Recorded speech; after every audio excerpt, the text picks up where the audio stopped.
listeners from around the world. Are you ready? Do you love movies, music, animation and art, acting, gaming, and all things creative? Well, you've come to the right place. Introducing your host, award-winning writer, director, voiceover artist, and owner of MLA Entertainment, Keiko!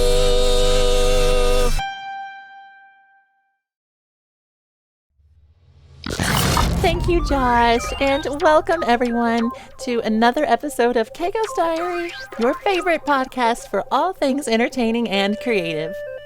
I wear many hats, but I consider myself first and foremost a storyteller. And that is exactly why I started this podcast, so I could unite creative minds from all over the world and share their stories with all of you and have a great time while doing it. Who doesn't want that? Our guest today is an absolute superstar. You won't believe it, but first, you know we have to do some shameless plugging. Hop on over to our YouTube channel, MLA Entertainment, and take a look at our original web series, Project Infinity. It's an amazing action sci-fi story that features a voice cast from Japan to Australia to New York, and plus hours of love and hard work have been poured into it, so I wouldn't suggest it to you if it wasn't worth your time. Go check it out. Also, like, subscribe, and leave your comments to show your support for this podcast and MLA. Now on with the show. He is overflowing with talent and positivity. He first introduced himself to the world by opening a wardrobe of magic, and he has been lighting up the screen ever since. Please welcome the king himself,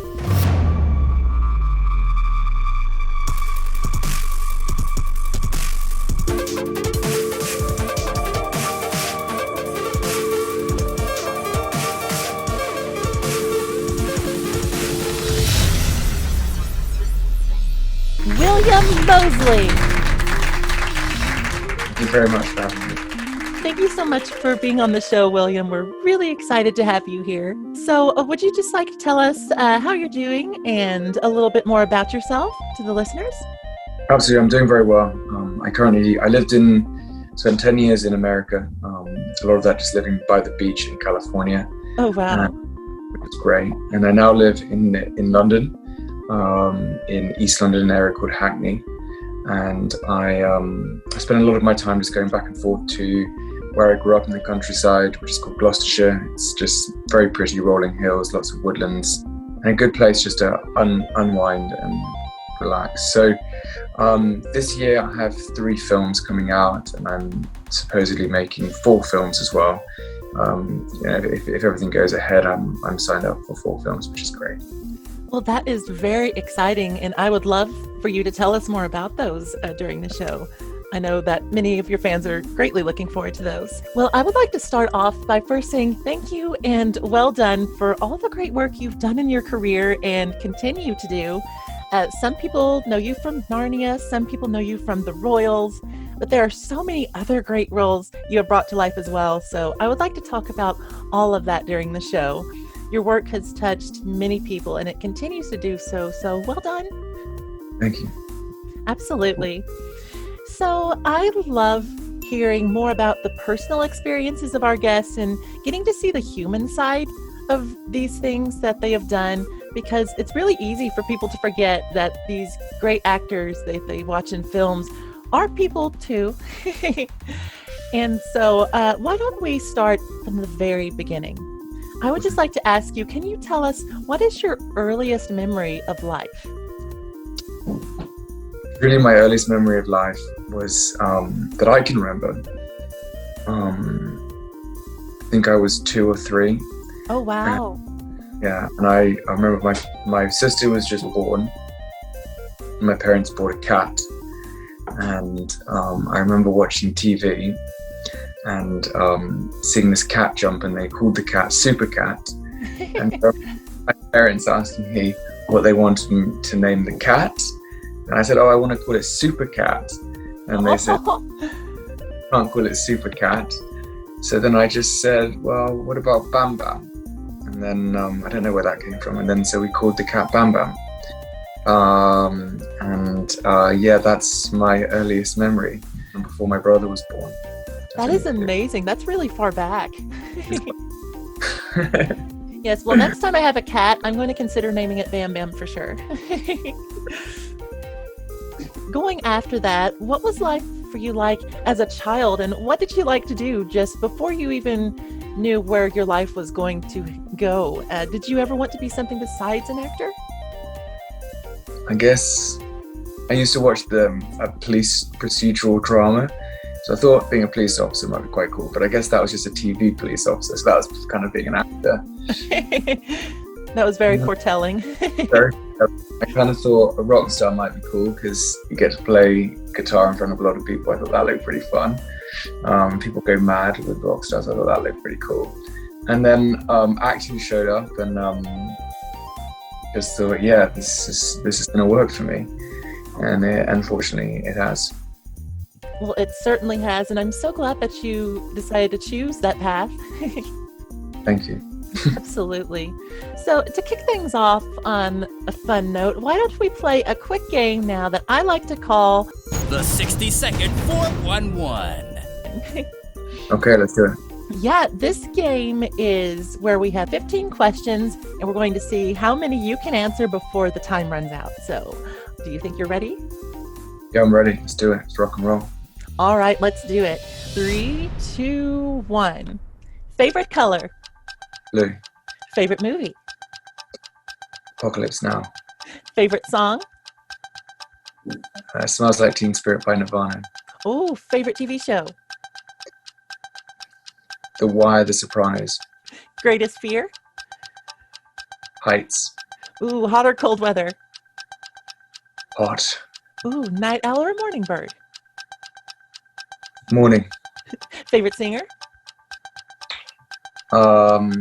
Johnny Cash. Oh, favorite food? Lasagna. Favorite holiday? Anything with a bit of surf. Biggest pet peeve? People complaining. Cats or dogs? Cats. If you had a superpower, what would it be? Fly. Favorite Spice Girl? Posh. Favorite subject in school? Drama. You did it! Just in time, you beat the clock. I did. Oh my goodness, I can't believe you did it. Well done. Wow, that was awesome. Interesting. I would definitely say that I would want to fly as well. I think that would be really wonderful. I would love to fly. Yes, so good answer. Well, that was a lot of fun. So back to what we were talking about. Obviously, you chose to pursue acting, or rather, it came looking for you. Correct me if I'm wrong, but a crew actually began visiting villages looking for children for a certain project. And this is actually when you realized you wanted to be an actor. That's right. It was a TV movie called Cider with Rosie, and it's a book about our area in the countryside, and I just wanted like bright-faced village kids, and I fitted the bill, and so they asked me to audition, and I really enjoyed the auditioning process. It was really fun and great, so I decided that was going to be my kind of lifelong passion after that. Very interesting, and it shows that you were made for this, because a lot of children would have been really nervous auditioning for something like that. So it just shows it was a natural knack for you. True, I was not nervous actually. Oh, well, that's really cool. And so Cider with Rosie was your first role, and that was in 1998 when you were only about 10 or 11 years old. So that is really cool. But it wasn't until several years later that the next step in your career would forever make you a star. You actually portrayed Peter Pevensey in the Chronicles of Narnia films, starting with The Lion, the Witch, and the Wardrobe. And it was a worldwide success and made $745 million at the box office, people. That's about 537 million pounds. And I must say, your performance in particular in all those films was a highlight for me, so well done. Thank you. Yes, you're very welcome. Could you tell us your earliest memories of first hearing about the project, and what was the auditioning process like? I mean, how does one prepare for something that big? Yeah, I didn't know it was going to be the Chronicles of Narnia because they had they had what you'd call a hidden title, and so it was called The 100-Year Winter. And we knew it was probably Narnia, but we weren't sure. We didn't know that it was Disney involved. At that time, I think it was just Walden, and that wasn't a big studio. That was an independent studio, really. And then I was asked to go and audition for it. And my first audition, actually, I think, was with Anna Popwell. Oh, wow. Yeah, and we played a game, I remember, and it was a word game. Anna happens to be extremely, extremely competitive and extremely good at word games. She ended up going to Oxford studying English, so you can only imagine how bright she is. Absolutely, I couldn't get a word in there edgeways. And I think the director laughed at that and thought it was funny, and he saw that I was just being, totally sideswiped. And that kind of like set a tone, for Anna and me throughout the auditioning process. And actually, Anna was extremely supportive of me because she'd worked a lot more than I had. She'd done a lot more films, a lot more TV, and she was very helpful to me when I was auditioning. That is very interesting, and it's really neat to know that the chemistry was there right off the bat, and it really suits your characters that you ended up portraying in that scenario. Yeah.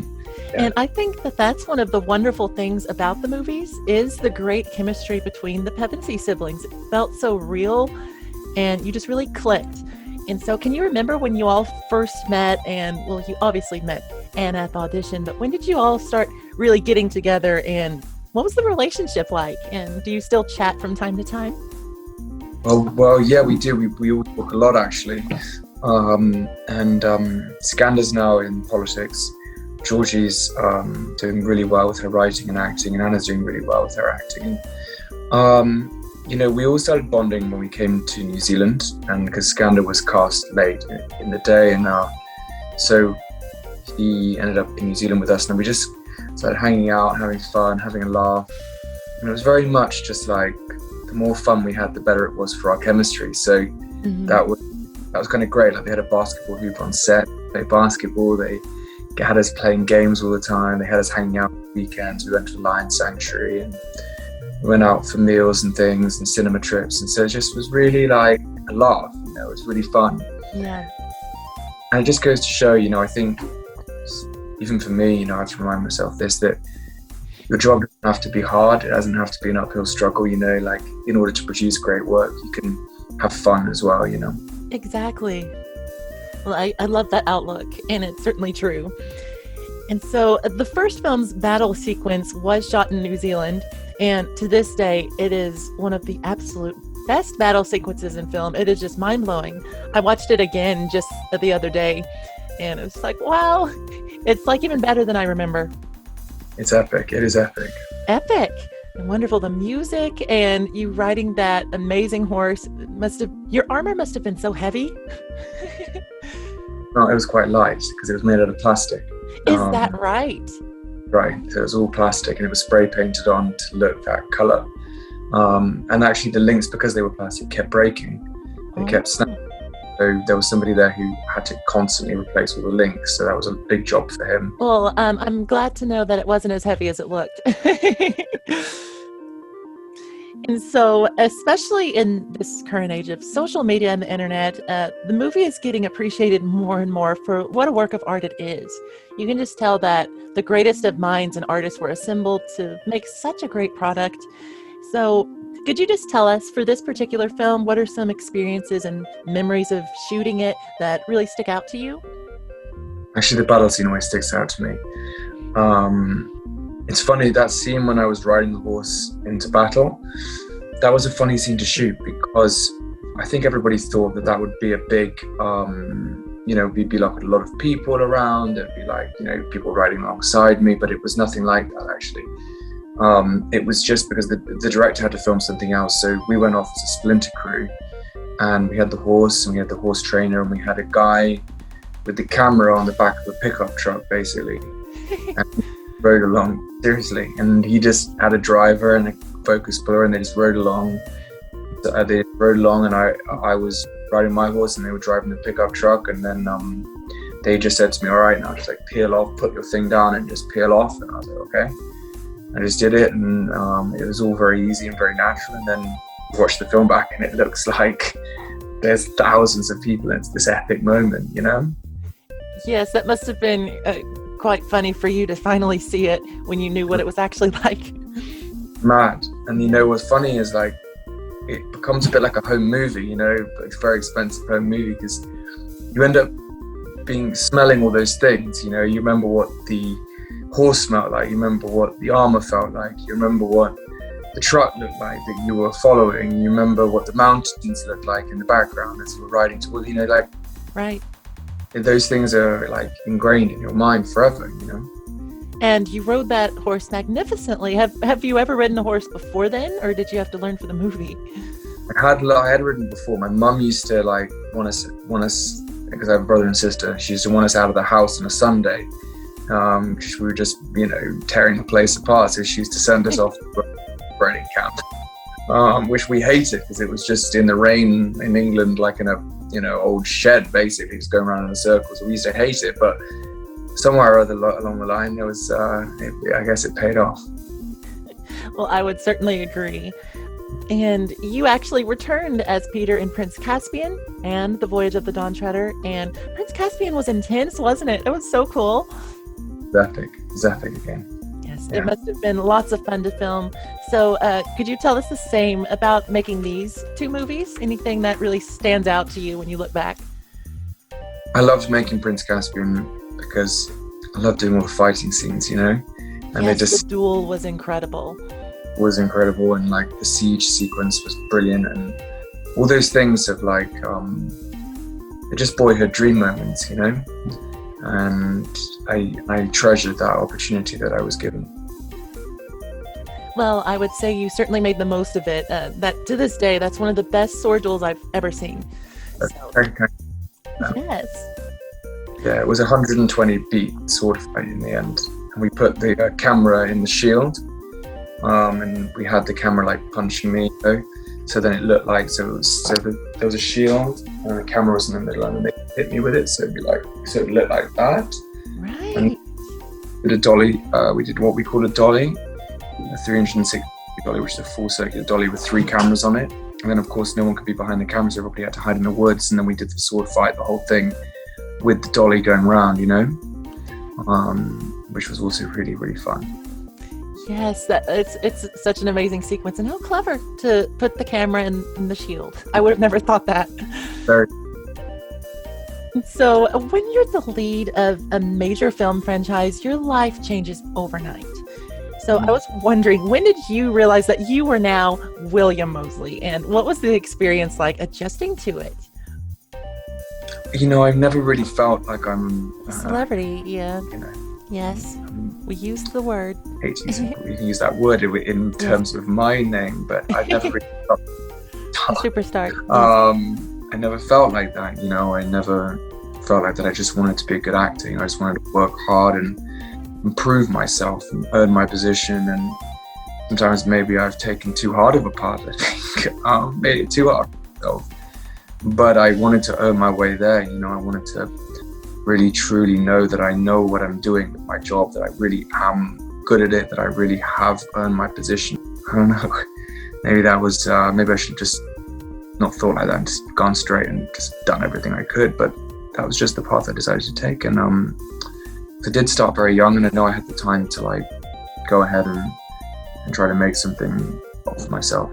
Well, I would say you've definitely proven yourself. You're a wonderful actor. And speaking of that, after the Narnia films, you've gone on to portray such a wonderful variety of roles. Just a few that include Prince Liam on The Royals. I love it. And I warn anyone that begins watching that show, you are going to binge the whole thing in like a day. So have fun. And you also played Arden Lowe in My Sweet Audrina, Prince Carl in Perception, and the internet says you apparently did a cameo in Artemis Fowl, Actually, but that wasn't me. No way. I have a second cousin who's also called William Peter Moseley, who happens to be an assistant producer or an associate producer, as we call it, to on Kenneth Branagh's films. and he actually had an extra role in that, and then somehow they credited it to me, and we always laugh about it because whenever he's had like little film credits in the past, I always seem to nab them from him. So. Well, we'll take it. Well, that is very funny. It must be rather flattering to be cast as royalty so often, I just have to say. Yeah, it is funny. I have been cast for royalty a lot. So what are some of the highlights for you personally throughout your career so far, especially with these works I just mentioned, and what are some experiences you recall with fondness, such as the Royals and everything else you've done? The Royals was really a great one because it was 4 years of steady work in London, which was great for me to come back to my home. And I loved the character. It was very Hamlet-esque, father being killed and not sure what the mother's doing, or the brother and all that sort of thing. And I loved the fun of the Royals. I loved the madness of it. I loved working with Elizabeth. I've worked with a lot of actors, but I never got used to working with Elizabeth. It's like she's a star beyond a star. And she's amazing. She's amazing. And I've worked with some of the most brilliant actors in the world, but star quality and star, there's a presence about Elizabeth that I never got used to, actually. But I'd call her like family now. So I'm very lucky that was a part of my life. And then the other one I did that I liked, which is a bit mad, was The Courier. I did that. Oh, is that right? Yeah, and I played a baddie in that. And I was like a killer. And so I don't know why I wanted to do that part, but I did, and I got offered it, so I just took it. That was fun, and there's been a bunch of other films. I just shot a movie called Land of Dreams with an Iranian visual artist called Shireen Nashat with Matt Dillon, which was really, really interesting. And it was just really interesting to work with an artist like her who's very well known across the world for her pictures, and so getting to go to New Mexico and kind of make her vision come to life was really, really cool. So that's going to come out this year as well, I think. I think this year. That's correct. And I'd heard you talking previously about how, this was filmed during the pandemic, correct? That's correct. And so I'm certainly glad to hear that the crew pulled through and did a good job. Good. We were the only set in New Mexico that didn't have a COVID outbreak, actually. So our COVID officer did an incredible job. Yes, that is very fortunate, and I'm certainly happy to hear that. So something that I really respect about you as an actor is how you're able to pull off drastically different types of roles while still bringing your signature touch to them. You have played these wholesome light characters, but like you said, you're also able to play this really amazing to watch killer. And it's a wonderful example of your range. So I was wondering if you could tell us more about your approach to acting and what goes through your mind as you portray these different characters. I heard Matthew McConaughey say something quite interesting about acting. I think it's very true. He said that he dials up one side of his personality, dials down the other part, or dials up this part and dials down that part. And I think that's very true. Like, we all have light and dark to us. We all have flaws and shadows, and we all struggle in a lot of ways. And like, when you're willing or able to access those struggles, you're able to kind of use what you've been through in your life, or things that you've seen, or things that you've just experienced. Then you can kind of bring an array of characters to life very, very quickly. For The Courier, for instance, I knew I was going to be playing Gary Oldman's henchman, and so I basically, there's a film I love that he was in called Leon, where he played a baddie, and so I kind of copied that character of his from the old days, just a little homage to him, actually. And somehow that character took its own life and then kind of worked through it, which was great. Yeah. I always enjoy hearing about people's personal process, and Gary Oldman is certainly a good person to take notes from. To take notes from someone, take it from the best. Mm-hmm. And I must say, just personally, I feel you especially excel when you have to play characters who are sort of overcome with extreme distress or anger. Just personally, whenever you've had to do that, it's wow. It's really amazing. Just right off the top of my head, such as the Royals, the finale of the first season. I won't spoil it for the viewers, but something happens, and just the look of sheer shock on your character's face it's so real. Full on, yeah, it was full on. I went into my like, I use my personal life and my imagination. That's kind of what I was taught to do by an acting coach in New York called Sheila Gray. You don't always you don't always have to use, there's lots of different ways to find things, but that's one way that I've used before, and it's worked for me. It certainly has. So I would actually like to talk about something pretty shocking that happened to you while you were filming the movie The Silent Mountain, which everyone should check out. It's amazing. You're brilliant in it. You and some others were apparently struck by lightning. So that's crazy. Could you tell us about this? This is a mad story. Okay, so ready. I was very fortunate to get offered this job. It was to work with an actress called Claudia Cardinale as well, who's one of my favorite actresses of all time, probably my all-time on-screen crush. In fact, I'm going to show you something. Oh yeah. I have a picture of her here. I don't know if you can see that. Yes. That's Claudia, and that's one of my favorite films called Once Upon a Time in the West. That is so cool. Thank you for showing us that. Very fortunate to work with her, and about a week before I was about to leave, I broke my ankle. No. Yeah, so I had to get on the plane with a plaster cast. And then when I arrived in Italy, my sister was fortunate that she could meet me there, and I had to go around on crutches, and they wrote something into the script where the character had hurt his ankle, and I had a dance sequence with Claudia, so I got through that. It was very painful. I managed. And then, but we were filming in very real locations, we were filming in the actual trenches, where because it was all set in World War I, we were filming the actual World War I trenches. And one night we were filming one of these trenches, and a storm came, and it hit the ground, like a lightning bolt hit the ground, and obviously when lightning forks, it goes to electricity, and we happened to be in the middle of a scene, and I was it went towards the generator, which went through the camera, and it was a very strange thing, because I remember the director going rolling, sound, and action, and then on action, I threw up the camera. I just felt this thing go into me. Oh my gosh! Everything, my eyes went white. I could see almost in the dark.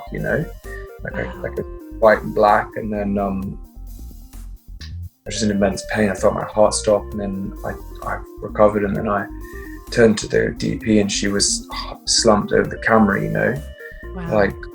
like she was, in cardiac arrest, and so I just grabbed her and pulled her to a bed, and then I just shook her, and she woke up, and then as I was leaving the hut, everybody was screaming and running around, and I was leaving the hut, I saw my crutches on the ground, and they were steel, metal, and I just thought, oh God, I'm gonna have to go to this mansion without these crutches. But yeah, I've still got the scar, which is here. Oh my goodness. It's there. That is insane. It's pretty mad. Wow. Mm-hmm. But yeah, I just finished the movie, and so we did finish the movie, and it was good. I'm really happy with the product at the end. We made it happen, and we made it work. We did it, so that's what counts. Yes, and the cinematography is just beautiful in that film. It is. Yes, well, I'm glad that everyone turned out to be all right. And so the cameras were actually rolling technically when this happened? Yeah. Insane. Yeah. Well, that is crazy. So, as we just heard, acting isn't always just the glitz and glamour. A lot of hard work goes behind it, and a lot of crazy things can happen. Right. Yes, and you are one of the most traveled actors I have ever seen. I mean, you have filmed all over the world. You filmed in New Zealand, the Czech Republic, America, Europe, just everywhere. So what is traveling like and filming in all these different places? To me, that's one of the major bonuses of my job.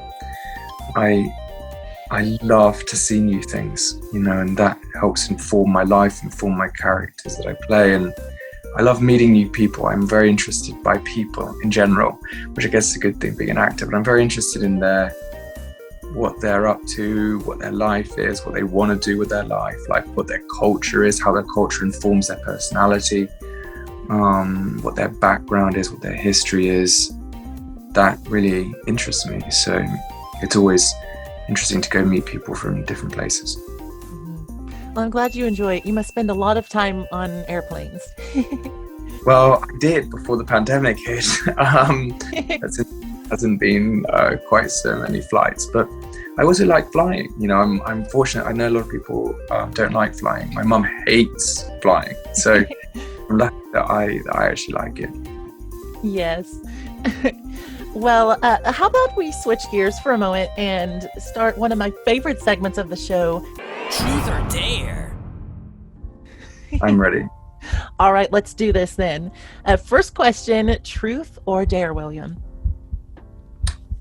Truth. All right. What is something surprising no one knows about you?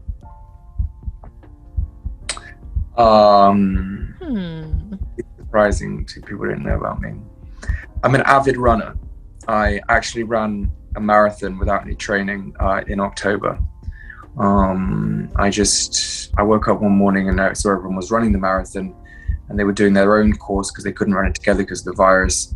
I was very inspired, and I decided I was going to go out and run it. And so I ran it in 3 hours and 14 minutes. Oh my goodness, that is wonderful. I wouldn't say that I could do that quite yet, but I also love running myself. Yeah. Well, very cool. Truth or dare? Truth. All right. What has been the most difficult experience you've had while being an actor?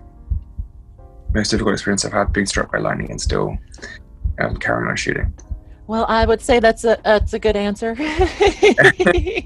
Can't think of much that would top that. Okay, truth or dare? Truth.